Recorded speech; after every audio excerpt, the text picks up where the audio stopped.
The Living Zen-podcast is a gift from the members and associates of the Victoria Zen Centre to you.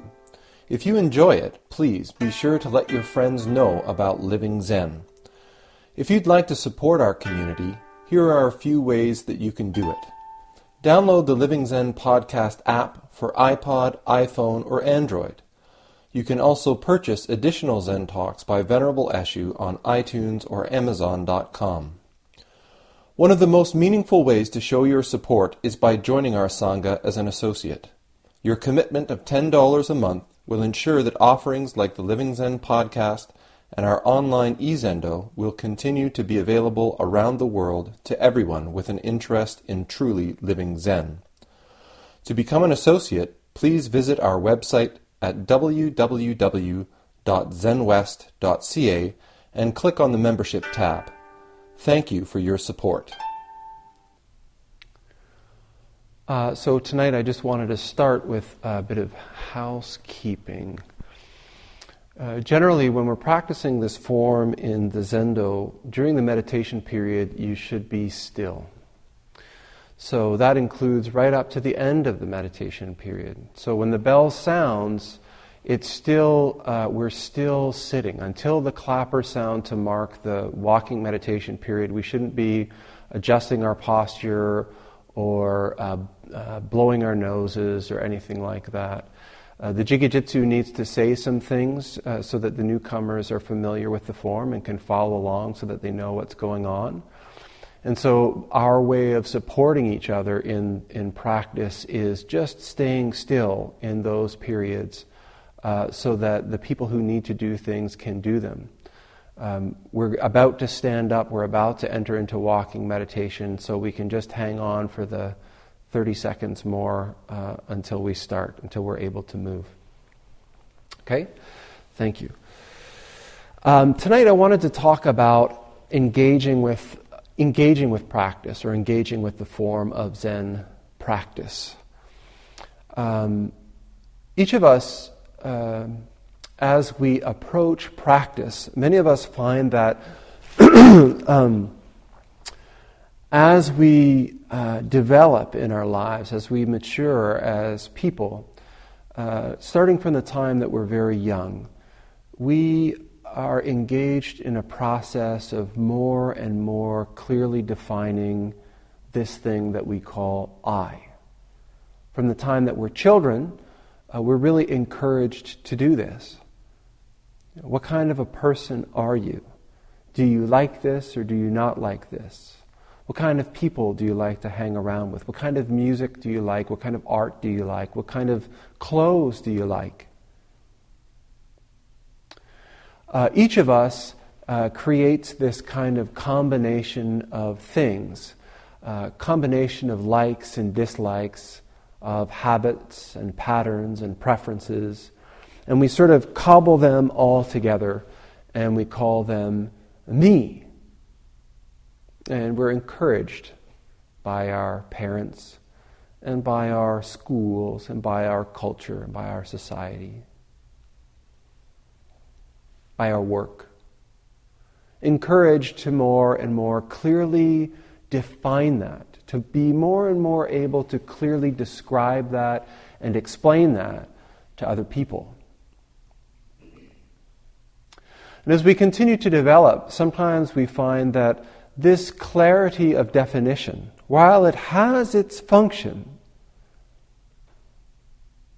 also seems to do something else which isn't so fun, it isn't so desirable.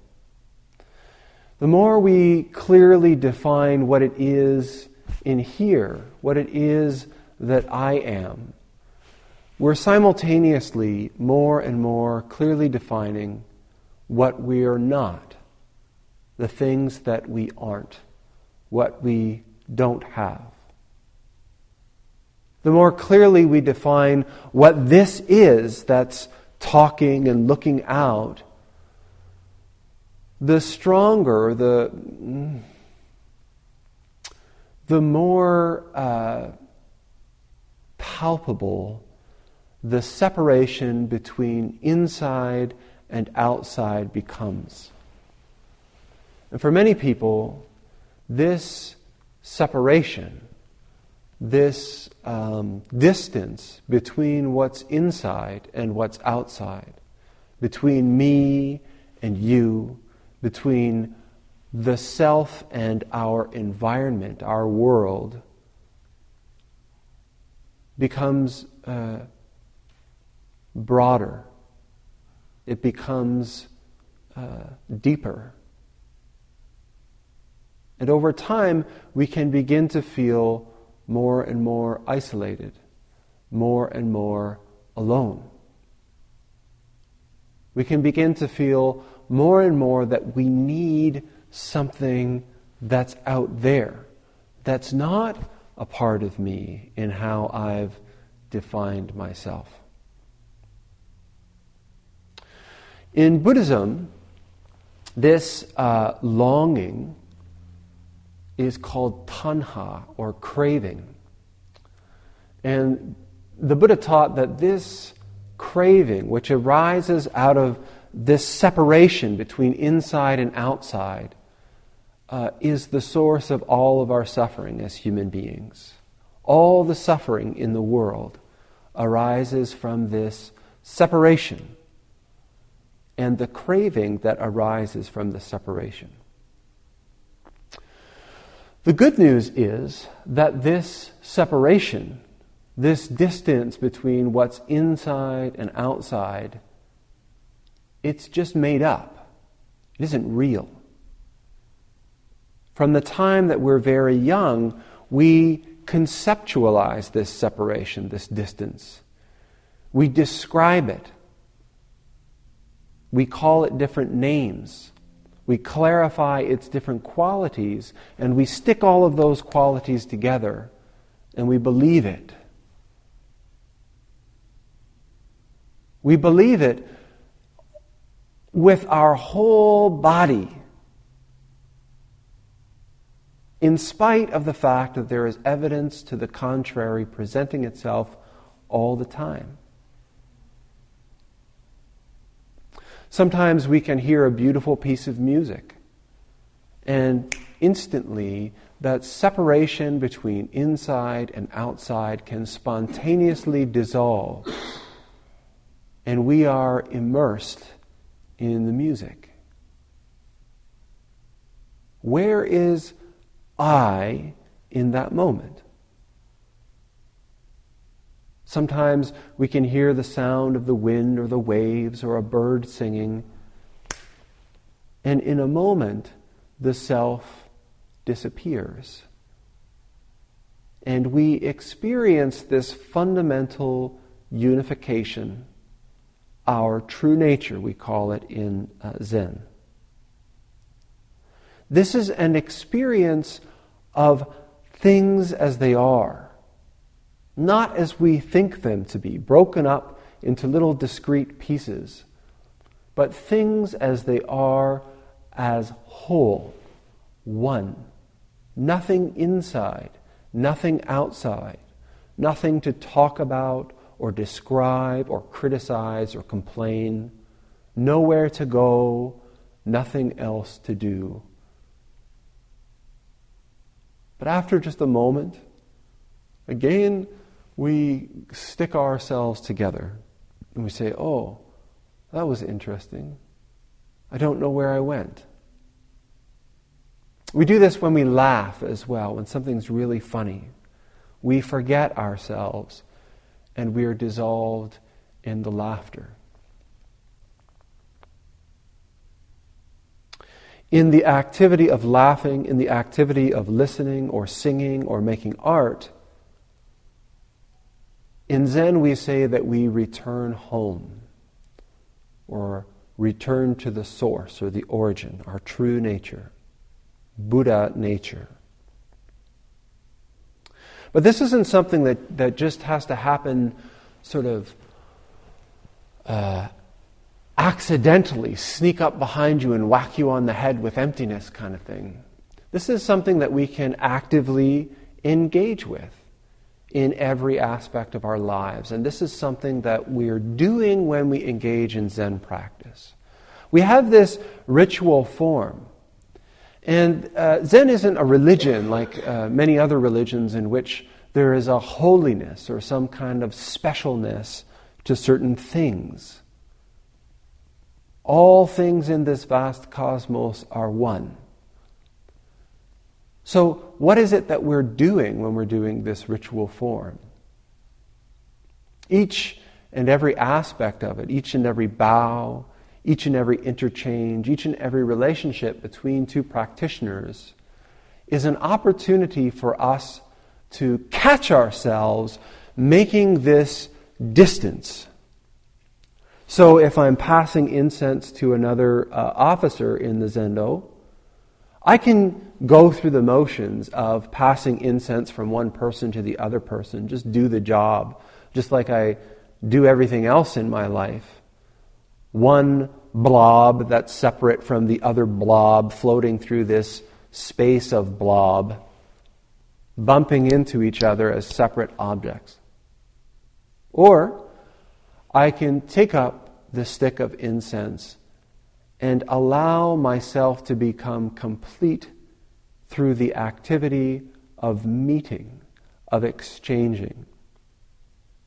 In that single moment, allowing all of this character, all of these preferences and choices and ideas to dissolve in the activity of the breath. To become one with the situation that I'm engaged in. This simple activity of passing incense. When I'm walking, I can engage in walking in the same worldly way that I do every day as I'm walking down the sidewalk. Just this individual person walking away, and it just happens that there's a bunch of other individual people who are all walking kind of in the same direction at the same time as me.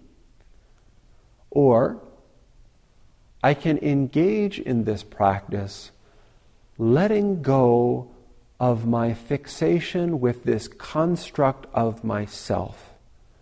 And I can allow myself to dissolve completely into the activity of walking. This whole cosmos, the whole world, this whole universe, unifying into this single activity of walking. And that practice, that opportunity, is a call or a welcome for me to return home to my true nature, to the origin. Each of these single, simple activities that we engage in Zen practice, whether it's chanting, or whether it's sitting, or whether it's walking, or ringing bells, or sounding boards, or doing clappers, serving tea, each of these things can be done just doing the activity, just like we do everything else. Completely affirming the separation between what I call myself and what it is that I'm meeting. But we can't call it practicing Zen. We can take this same activity and by meeting it wholeheartedly with all of ourselves, surrendering everything, all of these constructs, all of these ideas and habits and preferences, allowing them to completely melt into this unfolding moment, to meet it as not separate, to embrace it completely as myself, this whole world as myself, dissolving away, unifying, and arriving at my true home, the unfolding activity of this very moment.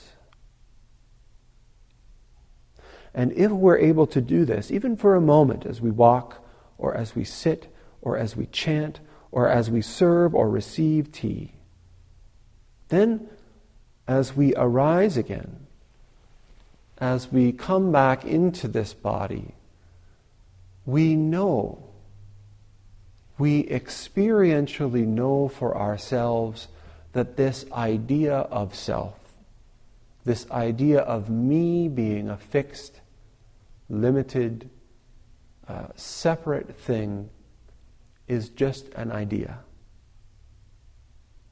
We recognize our preferences and habits not as the truth, but as preferences and habits.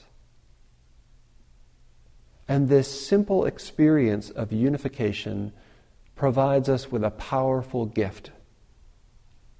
And that gift is to be able to transform, to be able to change.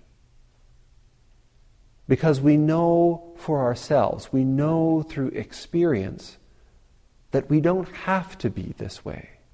We don't have to like those things. We don't have to have this habit or that preference. When we see that our true nature is much bigger, when we see that our true nature encompasses all things in this vast cosmos, we realize that our potential is limitless. We realize that our capacity is boundless. We realize the vastness of our true home.